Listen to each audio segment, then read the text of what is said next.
On today's hot sheet, I'm discussing housing inventory, existing home sales, and Realtor.com's latest rental report, plus news from the DOJ about a filing late last night prior to the Sitzer-Burnett hearing. This is Monday, November 25th, 2025, and I'm Tom Toole, and the hot sheet starts right now.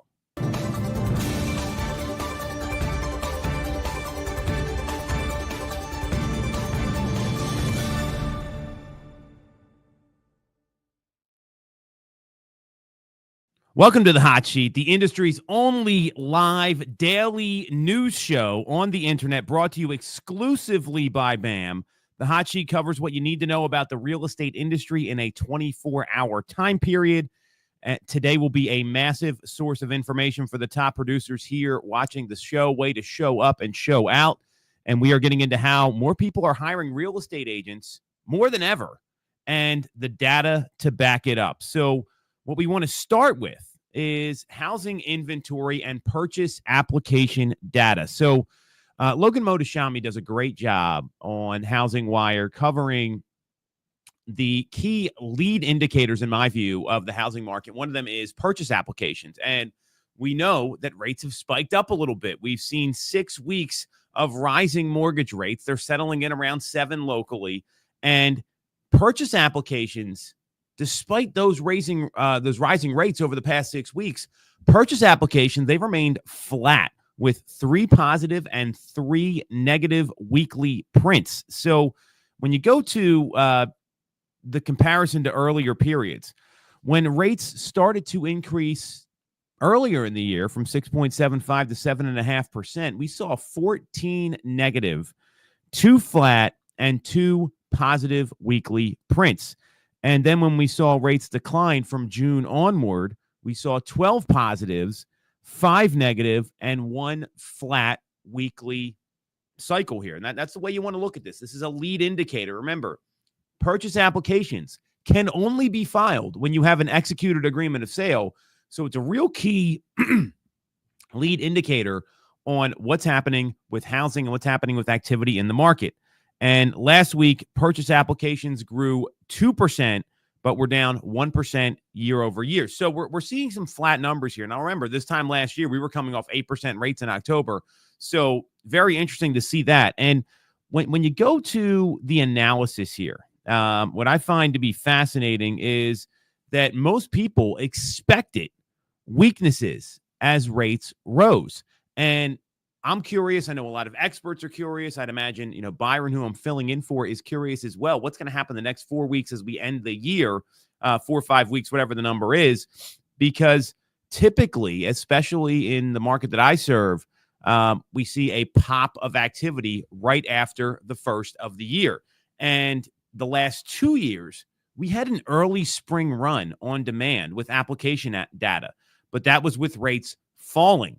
Last week, we saw that 2% week-to-week growth, but it's down 1% year over year. So for the practitioners out there, the top producers that are watching, knowing we have seen that early spring run, the question is, how do you communicate this with people? What do you say? So I'd be using things like, hey, I'm not sure if you saw, rates have settled in around 7%. How would that interest rate impact your real estate plans over the next 6, 12, 18 months?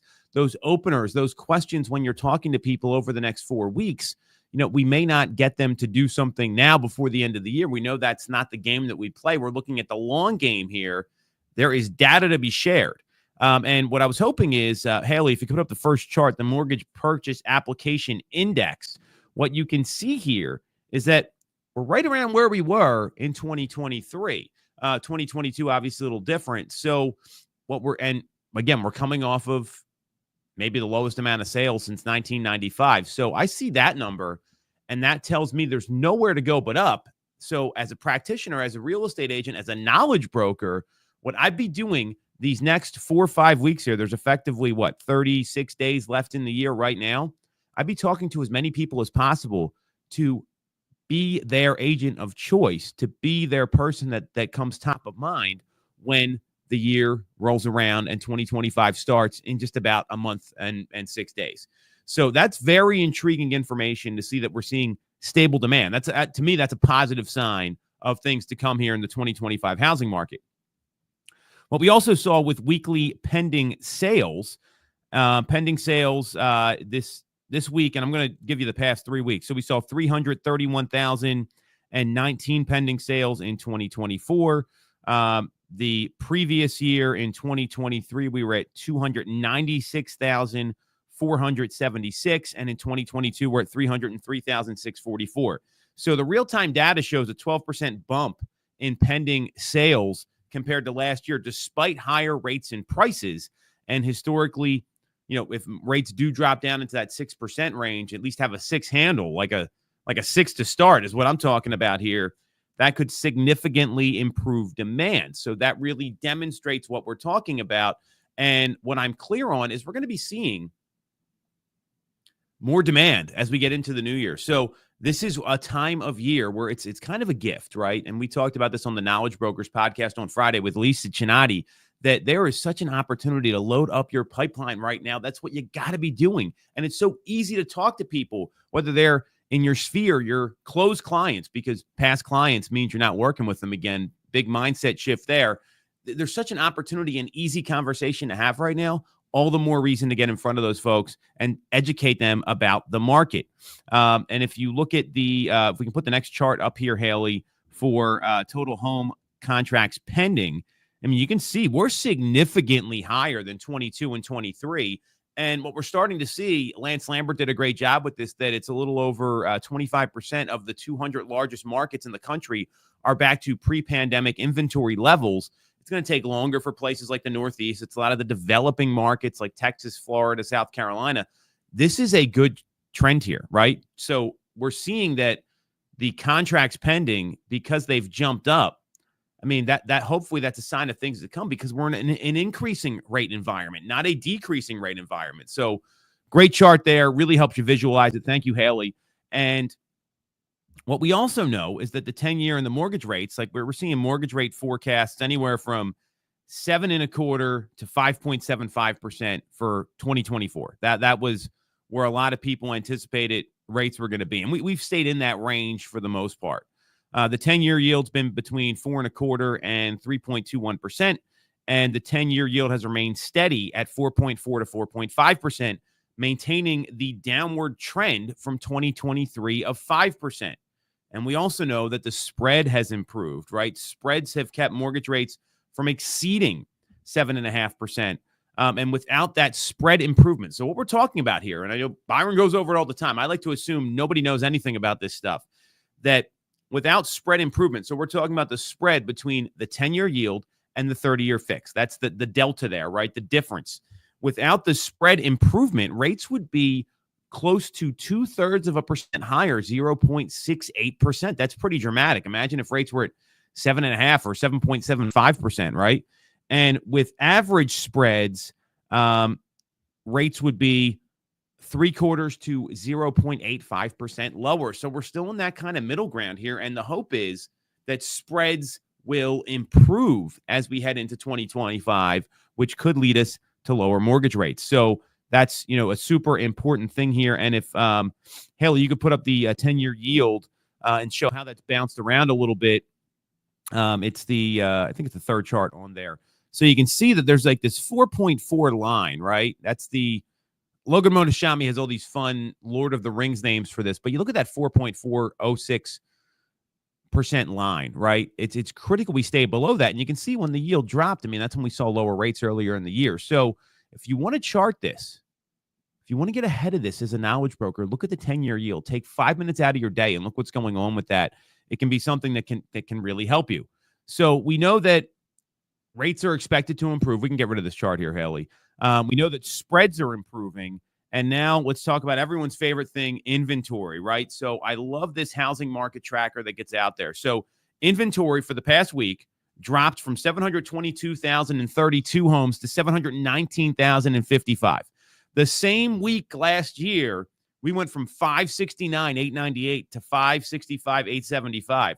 So I am happy as a clam right now that we are seeing inventory so much higher. I mean, you're talking about, about 150,000, some rough math there, more homes for sale during November The all-time low in 2022 was 240,497. And we're just shy of the peak for 2024, which was 739,000 and change. So to give some perspective, 2015 inventory for the same week was 1.1 million, 1,104,310. So when you see that, and we talked about this inventory increasing, and Haley, if you could put up the national single-family home inventory chart, that'd be great.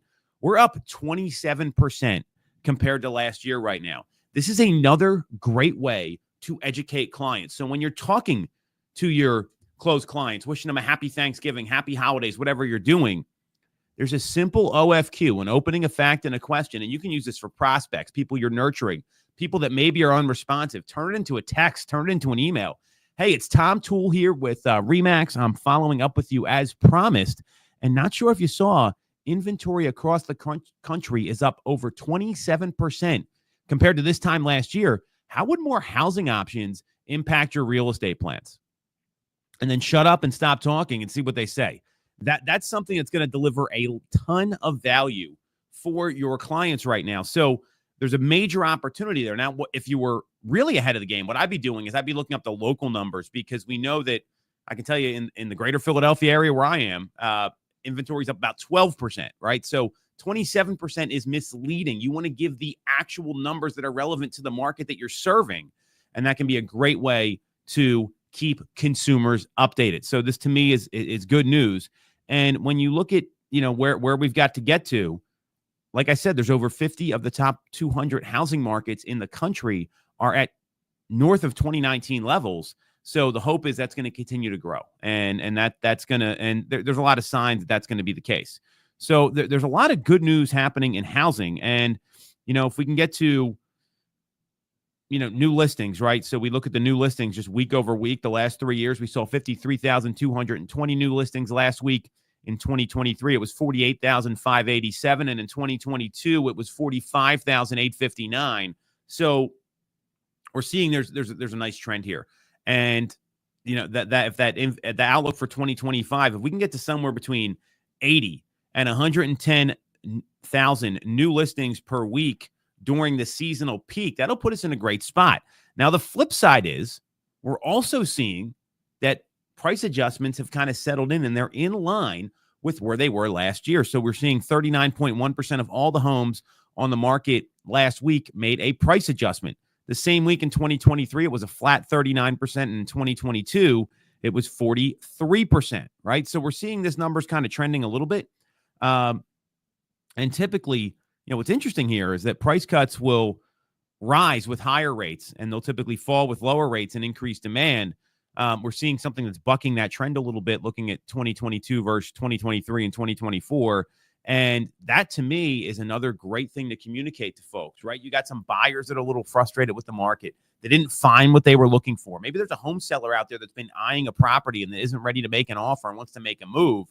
Hey, I don't know if you're aware, or just out of curiosity, did you know that 4 out of 10 homes made a price adjustment last week?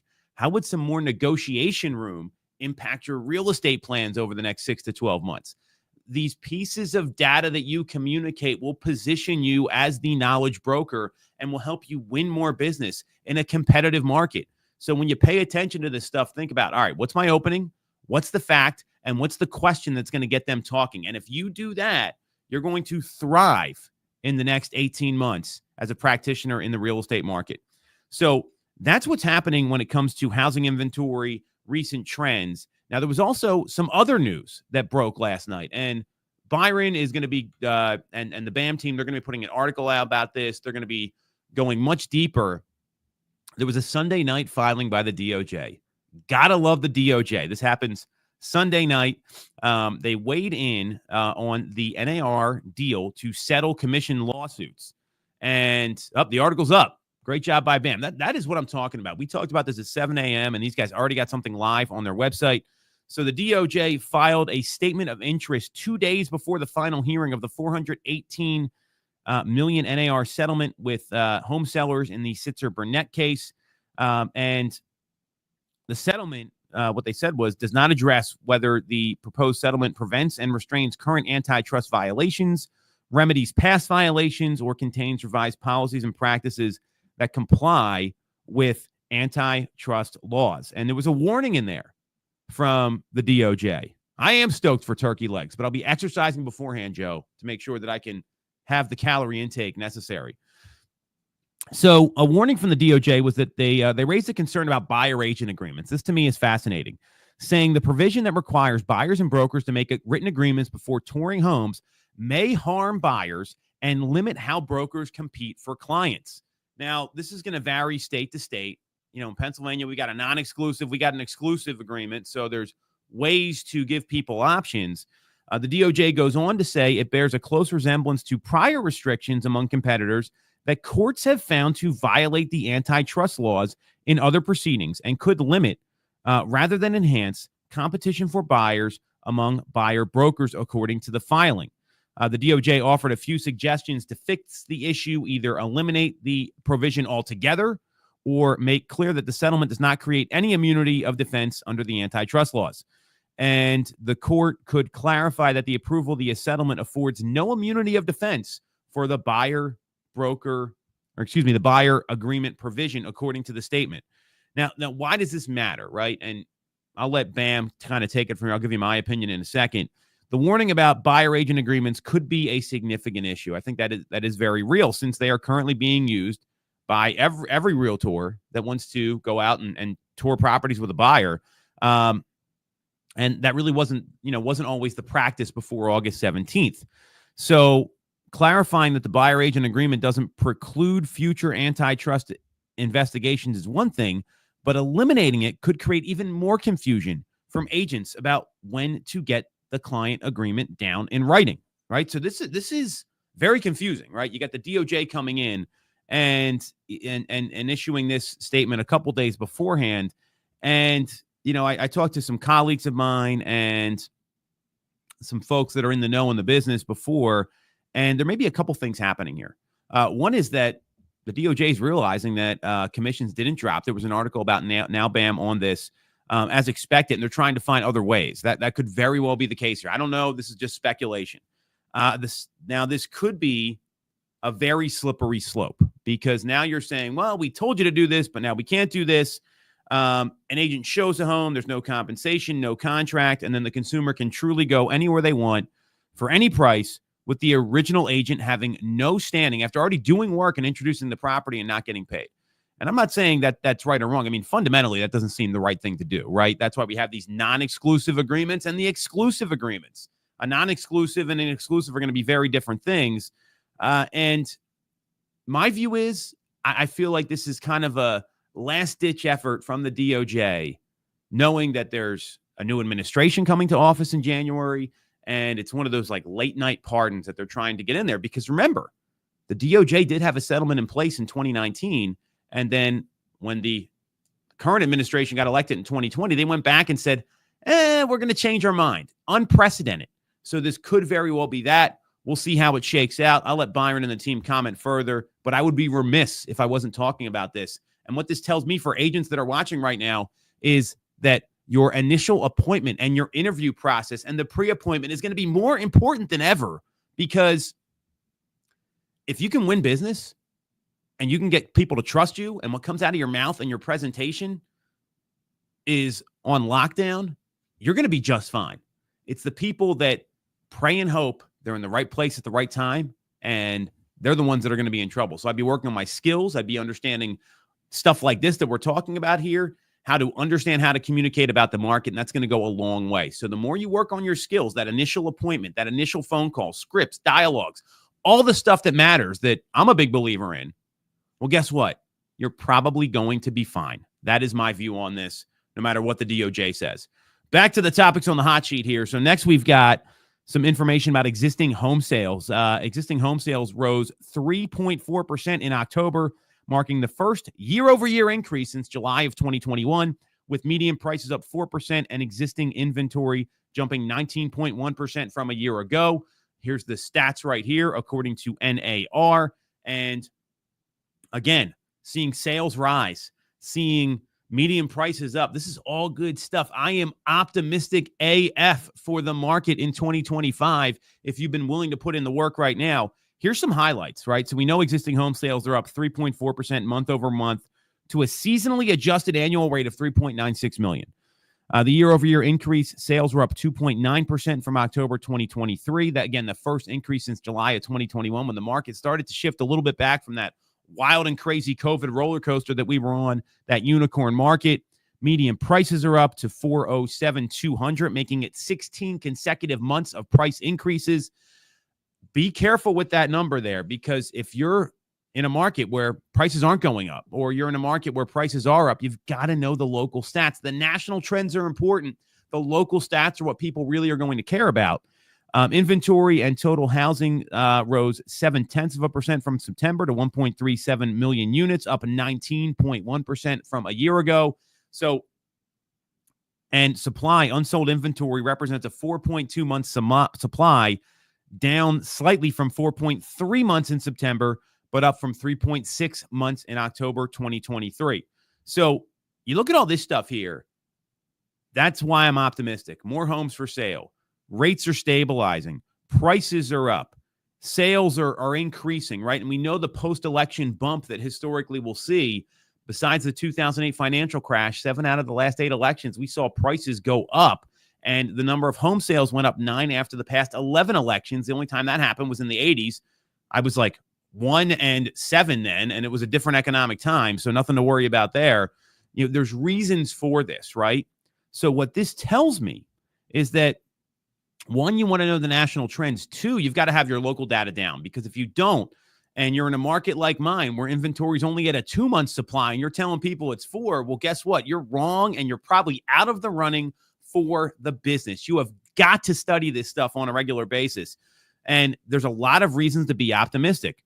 If you look at some of the market trends here, we've got properties remained on the market for an average of 29 days, up from 28 days in September, and 23 days from a year ago. So 30 days on the market is still a very fast market. First-time home buyers made up 27% of sales, up from 26% in September, but down from 28% in October, kind of an even number there. Cash sales were 27% of the transactions, down from 30% in September and 29% in October of 2023. That's really great news for home buyers that need financing, because cash is tough to compete with, especially when you don't have to worry about appraisals and some of the conditions attached to financing. And we're seeing that investors and second home buyers comprise 17% of searches, up from 16% in September and 15% from a year ago. And foreclosures and short sales held steady at 2% of total sales. No surprise there. So there are lots of reasons to be optimistic here. And what we're seeing is that these are the trends. When people ask you at your holiday party, at the Thanksgiving, party, or whatever you're doing, hey, what's happening in the market? How's the market? And we know the answer to that is, well, it depends if you're looking to buy, sell, rent, or invest. So tell me a little bit more about your plans. And then you can give them data like this that shows what's going on in the market. It's going to position yourself very favorably here. We're seeing that the 30-year fixed rate is averaging 6.78% as of November 14th, down slightly from 6.79% the previous week, and significantly lower than where rates were a year ago, trending in the 7.5% range, 7.44% to be exact. So we're seeing rates drop as well. Northeast sales up 2.2% month over month. Midwest sales 6.7% monthly increase. The South 2.9%. And the West 1.3%. So we're seeing this across the board. Again, all the more reason to understand your local data. And, what we're seeing with pricing, 7.6% increase year over year on the median in the Northeast, 7.2% in the Midwest, 0.9% in the South, and 4.4% in the West. That really just demonstrates what I'm talking about, how all these markets are a little different here, and it depends on inventory. So, the last thing I'll leave you with here is that, before we get into the rental report, Lawrence Yun, they dusted him off. We talked about this on Knowledge Brokers. Here's his quote. The worst of the downturn in home sales could be over, with increasing inventory leading to more transactions. Additional job gains and continued economic growth appear assured, resulting in growing housing demand. Yes, I agree, Lawrence. We just covered that. However, for most first-time home buyers, mortgage financing is critically important. While mortgage rates remain elevated, they are expected to stabilize. The ongoing price gain means increasing wealth for homeowners nationwide, Additional inventory and more home building activity will help price increases moderate next year. So appreciation won't be as quick. We're seeing that slow down a little bit. But again, that depends on what's happening in your market. You've got to know the local stats.